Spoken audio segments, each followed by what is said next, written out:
그리스도의 이야기입니다. 그 예수 그리스도의 이야기 가운데 최고의 핵심은 부활 이야기입니다. 그분이 이 땅에 육신을 입고 오신 것도 요한복음 1장 14절에 근거해서 보면 우리들에게 아름다운 그런 이야기이지만 그분의 삶의 최고의 정점의 사건과 이야기는 부활의 사건입니다.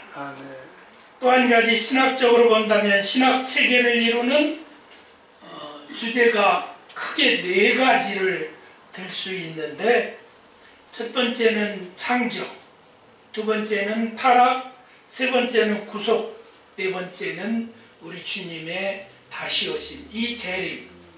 네 가지 주제 가운데 모든 주제가 다 중요하지만 그 중에 최고의 중요한 파트를 들어라 그러면 구속의 이야기입니다.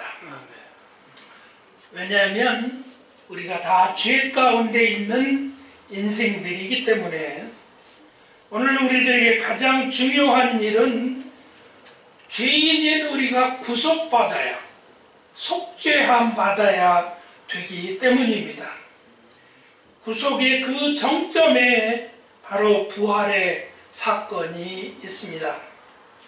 바울 사도는 부활장인 고린도전서 14장에서 밝혔듯이 만일 예수 그리스도께서 다시 사시지 않았다면 우리의 전파하는 것도 헛것이요 너희의 믿음도 헛것이며 또 우리가 하나님의 거짓 증인으로 발견되리니, 그렇게 바울이 선포합니다.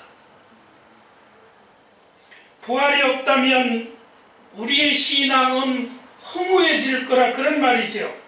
한꺼번에 송두리째 허물어지고 말 것이라, 그런 말입니다. 그래서 구속의 이야기의 정점에 이 부활 사건이 있는 것입니다. 우리의 죄를 위해서 십자가를 지셨다고 하는 그 이야기도 아름다운 이야기이지만 부활의 승리로 이어지지 않았더라면 그러면 헛것이 될 뻔했다, 그런 말입니다. 우리에게 꼭 필요한 것은 주님이 우리를 위로하시는 그 위로의 차원에만 머물러 있을 것이 아니라 우리의 문제를 해결해 주는 해결이 필요하다, 그런 말입니다. 아멘. 부활 사건이 바로 우리의 문제를 열 수 있는 해결의 키와 같은 것입니다. 오늘이 바로 그 부활절입니다. 아멘. 자, 그런데 하나님이 우리에게 절기를 지키라고 하셨는데 이는 단순하게 기념하라고만 하시는 것이 아니라 이제 이 절기를 통해서 단순한 기념 절기 이상의 의미를 부여해 주셨는데, 해마다 우리는 부활절을 1년에 한 번씩 봄 되면 부활절을 지키는데, 부활은 능력과 역사로 우리의 삶을 움직일 수 있어야 되는데 그 능력과 역사하심에 우리의 삶에 적용돼서 나타나지 않는다고 하면, 말로만 다시 살아나셨다, 사망을 이기셨다라고 하는 것으로 끝난다고 하면 얼마나 부활신앙이 연약하고 허무할 것인가, 그런 안타까움이 있다는 말입니다. 또 한 가지 염려는 부활이 우리 신앙의 핵심이고 핵심인데, 그렇기 때문에 부활이 우리의 삶 속에서 날마다 순간마다 경험되고 그 부활이 재현돼야 되는데, 그렇게 묵상할 수 있는 주제인데 혹시 부활절 때문에 오늘 부활절 오늘 주일만 묵상하면 끝나는 거라, 그렇게 생각할 수도 있다, 그런 말. 그렇지 않습니다. 진정한 신앙인은 매일 죽고 매일 다시 사는 그런 신앙인이어야 됩니다. 아멘. 이런 신앙의 길을 여러분이 가시기를 축원합니다. 아멘. 부활은 부활 주일만 오늘 하루로 끝나는 것이 아니라 우리가 믿는 부활의 역사는 영적인 사건으로만 끝나는 것이 아니라 나와 동떨어진 그런 이야기가 아니라 우리의 삶에 날마다 나타나고 구현되고 재현되어야 된다는 사실입니다. 아멘. 자, 그렇다면 우리 삶 속에서 부활 사건이 어떻게 나타날 수 있는가? 우리는 날마다 늙어가는데 우리는 날마다 죽음을 향해서 어떤 의미에서는 걸어가고 있는데 우리가 어떻게 우리 삶 속에서 부활을 체험할 수 있단 말인가? 그러다 보니까 부활주일에 사람들이 상징을 동원하는데 계란을 동원해서 그 계란 병아리가 계란 껍질을 까고 나오듯이 이렇게 부활하는 것이다. 그런 상징을 동원하지만 상징은 사실 상징일 뿐입니다. 아멘. 우리 주님이 부활하셔서 40일 동안 이 땅에 머무르시면서 어떻게 우리의 삶에서 부활을 구현하고 재현하고 살 것인가를 우리들에게 보여주셨다 그런 말입니다. 그 해답을 주셨다 그런 말입니다. 부활하신 주님이 40일간 머무르면서 그 해답을 우리들에게 주시지 않았더라면 우리도 부활의 깊은 이해를, 부활의 현재적인 사건 이해를 제대로 하지 못했을 것이라 그런 말입니다. 영적인 역사 속에서 분명히 부활은 승리입니다. 아멘. 사망을 이기신 승리. 그런데 그것이 우리 삶 속에 들어와서 어떻게 나타나야 되는가? 그 사망을 이기신 승리라고 하는 사실이 우리 삶 속에, 여러분의 삶 속에 하나하나 들어와서 어떻게 나타나야 되는가? 평강으로 나타나야 됩니다. 아멘.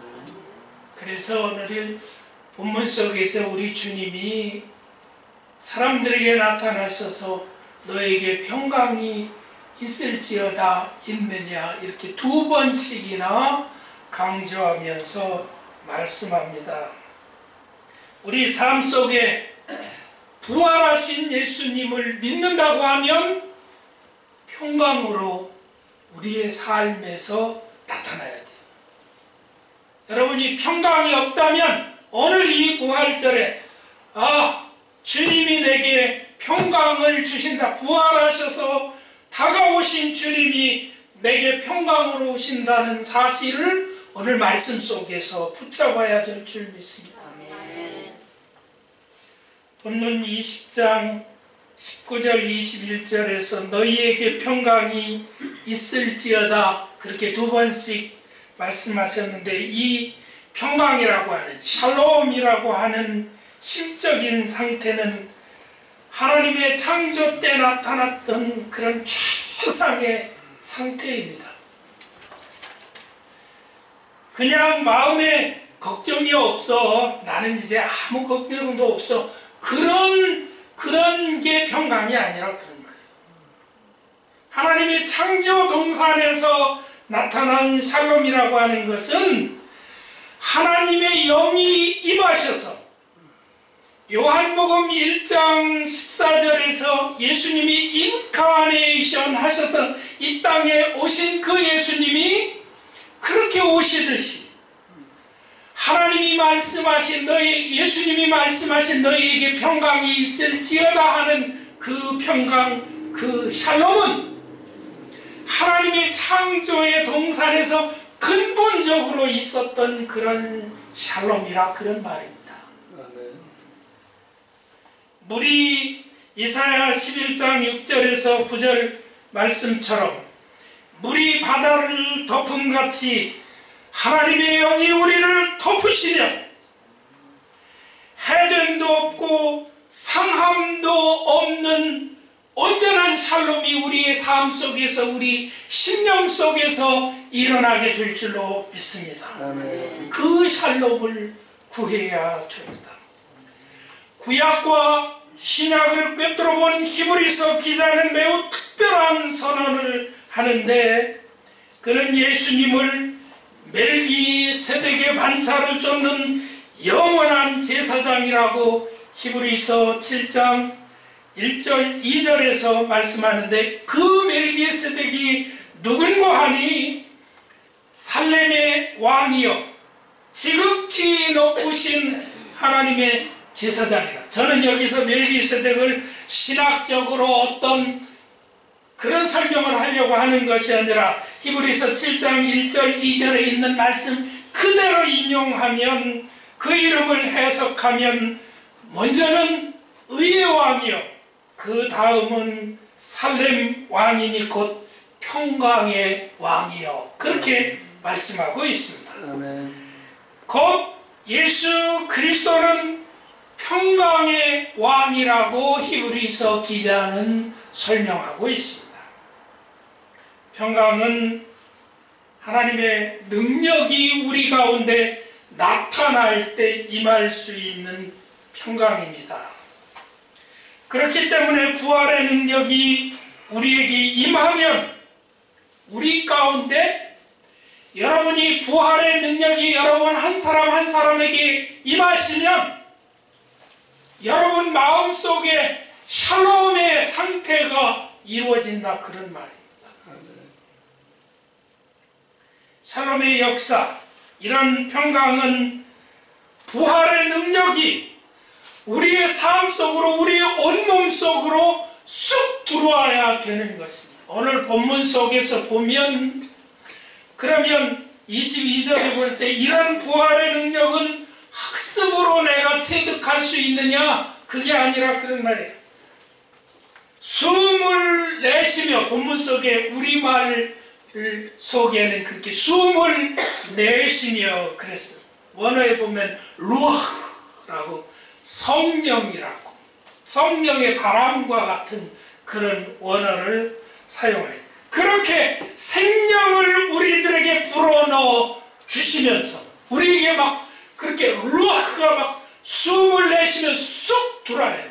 부활의 역사가 능력이 막 우리의 삶을 그래서 송두리째 우리의 삶을 붙잡을 때 뭐예요? 평강이 우리에게 임하게 돼요. 아멘. 주여. 이럴 때 우리의 삶에 새로운 역사가 나타납니다. 아멘. 문제 투성이인 그런 삶에서 새로운 어떤 뭔가 빛이 보이게 돼요. 아멘. 아멘. 걱정, 근심이 너무너무 많았는데 그 근심이 근본적으로 사라질 수 있는 그런 능력, 부활의 그 루아흐가 막 숨을 내쉬면서 우리에게 성령님이 우리에게 막 강하게 역사하시고 들어올 때 우리의 삶에 내가 그동안 너무너무 힘들었는데 2018년도 부활절을 통해서 내게 성령님이 이렇게 다가오시는구나 하는 그런 놀라운 역사가 그런 체험이 여러분의 삶에 있기를 축원합니다. 아멘. 그동안 우리의 삶을 둘러싸고 불안과 염려와 걱정과 근심과 우울함과 두려움과 분노와 상대방에 대한 실망감과 갈등과 좌절감이 금년 부활절을 지나면서 여러분의 삶에서 떠나가게 되기를 축원합니다. 아멘. 부활의 사건화는 바로 내 속에 있던 막 그런 찌꺼기가 나를 달라붙어서 나를 괴롭히던 그런 것들이 떠나가야 돼요. 밖으로부터 성령님으로부터 들어오는 그런 부활의 역사가 여러분의 삶을 사로잡음으로 말미암아 여러분을 붙잡고 괴롭히고 있던 그런 것들로부터 떠나가야 돼. 아멘.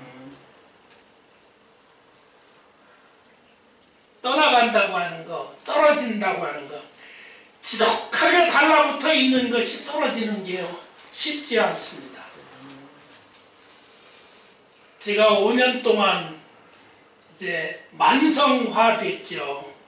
좌골 신경통으로 고생하는데 겉으로는 멀쩡해도 걷고 뛰고 산을 탈 만큼 됐어도 제 무릎부터 발바닥까지 아주 5년 동안 이건 내가 죽을 때까지 갖고 가야 하나 보다 그랬던 부분이 지금 이제 우리 선생님 한 분이 저를 치료해 주는데 일주일에 한 2번씩 치료하는데 지금 한 80% 이상 나왔어요. 아멘.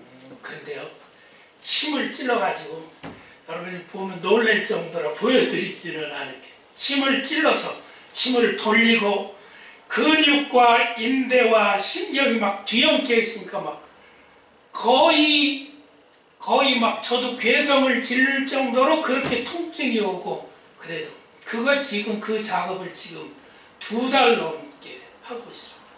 그리고 그렇게 다 막 붙어있는 엉겨붙어있는 근육과 인대만 이 찐득찐득하게 붙어있는 것을 침으로 막 다 떼고 그 다음에 거기다 이제 직접 뜸을 떠서 불로 지지는 거예요. 그런데 80%쯤 나왔으니까 나도 죽을 때까지 이거 안고 가나 보다 그랬는데 나을 수 있다 그런 생각을 합니다. 우리 몸을 사로잡고 있는 그런 것도 그런 외부로부터 들어오는 사기도 떼내는데 그렇게 힘들은데 여러분 마음을 사로잡고 있고 여러분 육신을 사로잡고 있는 그런 요소들 여러분을 괴롭히고 있는 그런 것들 이 부활절에 여러분의 삶의 그런 능력이 살아나셔서 다가오시는 그리스도의 능력이 여러분의 삶에 임함으로 말미암아 떨어져 나가는 귀한 역사가 있기를 축원합니다. 아멘. 그래서 평강이 있다고 하는 말은 갖고 있던 문제가 해결되었다 그런 말. 내가 이거 붙잡고 이거 버릴 수도 없고 떼낼 수도 없는 거 이거 가지고 있던 그 문제로부터 해방되었다 그런 말이죠. 자, 그렇다면 그 평강은 구체적으로 무엇을 말하는가? 본문의 근거에서 볼 때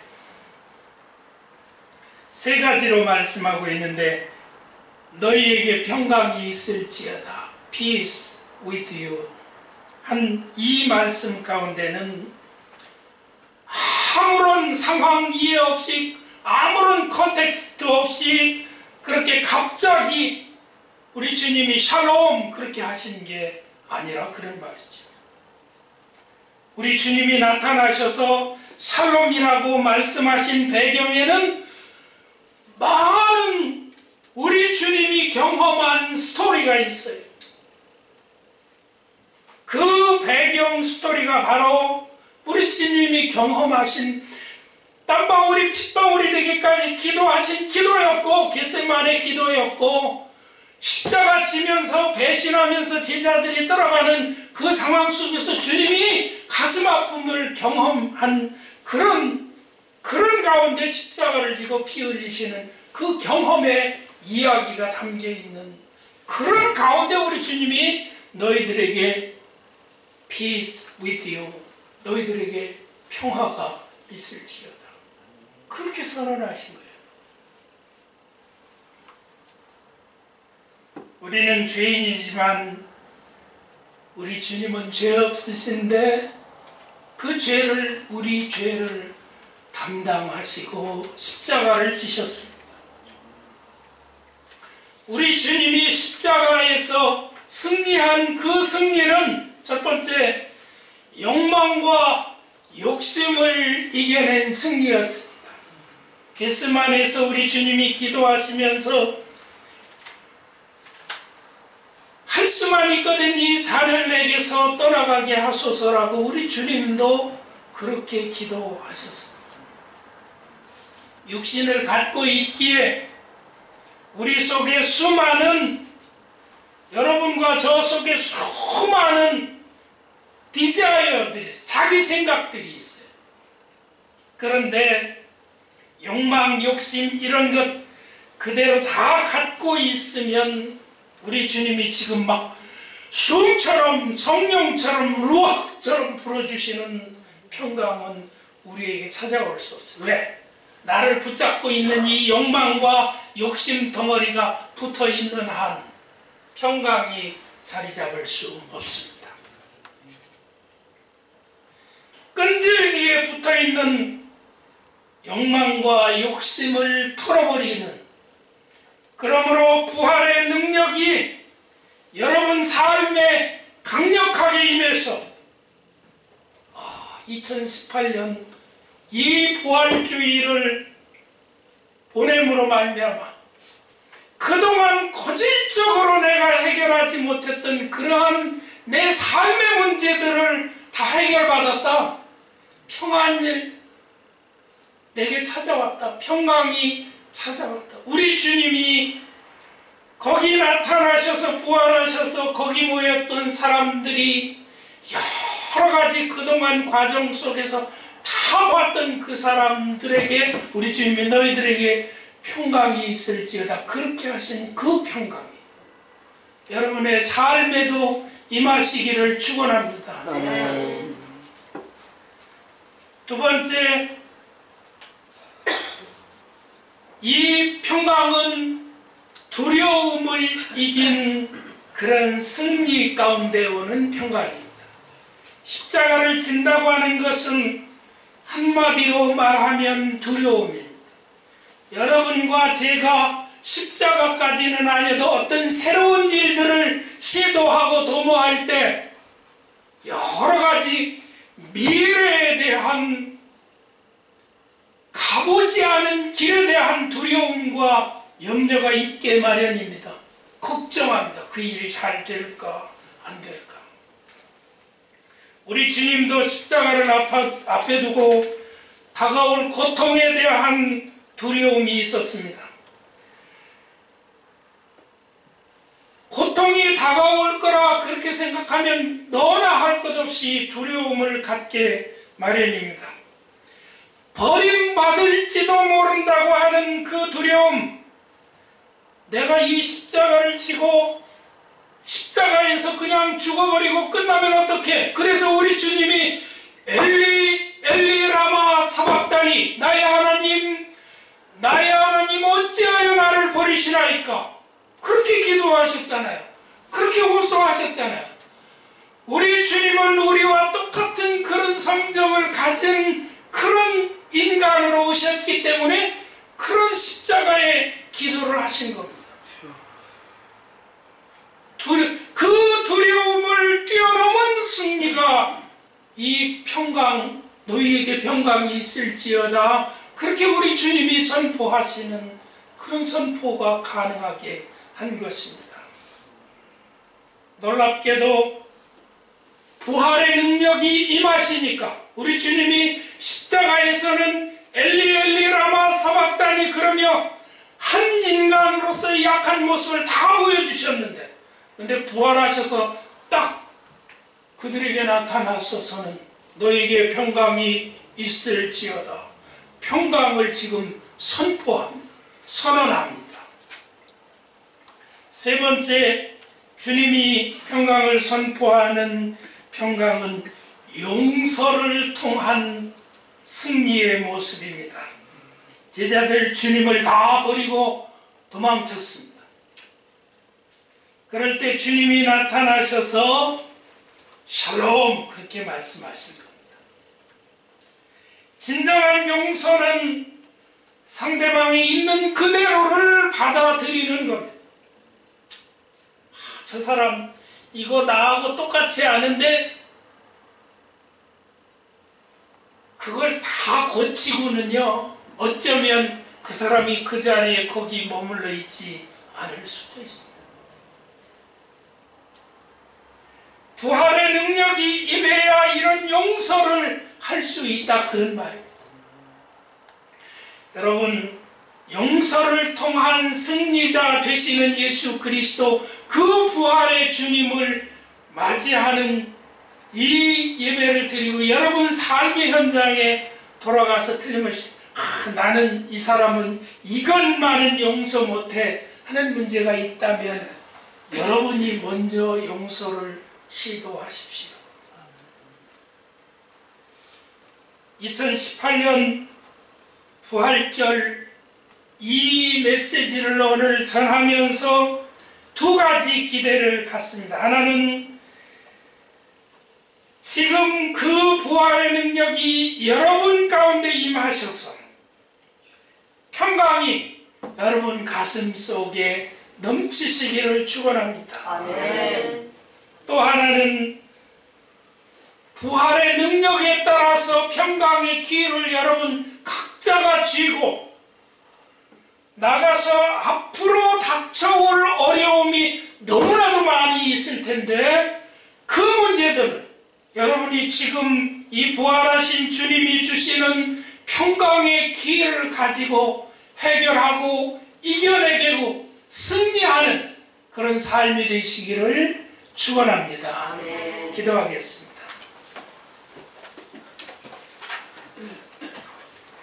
사랑 많으신 아버지 하나님, 감사합니다.